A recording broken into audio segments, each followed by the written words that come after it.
বিশ্বে 20% তেল এই পথে যায়। সেই রুট এখন রাজনৈতিক অস্ত্র হয়ে উঠেছে। ডোনাল্ড ট্রাম্প হুঁশিয়ারি দিয়েছেন, কোনো শিপিং কোম্পানি যদি ইরানকে টাকা দেয় তাহলে তারা মার্কিন নিষেধাজ্ঞার মুখে পড়বে। বিষয়টা কোথা থেকে শুরু?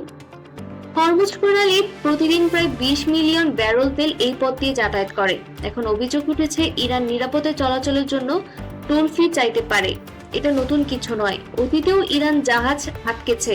টেনশন বাড়লে এই রুট সবসময় ঝুঁকিতে পড়ে। কিন্তু এবার পার্থক্য হলো, যুক্তরাষ্ট্র সরাসরি সতর্ক করেছে বাণিজ্যিক কোম্পানিগুলোকে। শুধু সরকার নয়, এখন প্রাইভেট শিপিং কোম্পানিও এই সংঘর্ষের অংশ। যদি কোম্পানিগুলো ভয় পেয়ে টাকা দেয়, তারা জরিমানায় পড়বে। আর যদি না দেয়, রুট নিরাপদ থাকবে কি?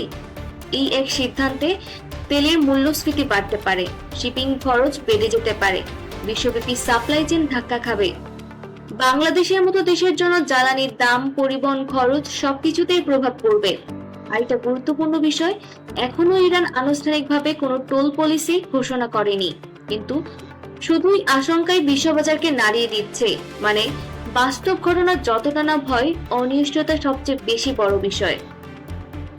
তাহলে এখন প্রশ্ন, এটা কি শুধুই চাপ তৈরির কৌশল, নাকি ধীরে ধীরে তৈরি হচ্ছে বড় সংঘর্ষ?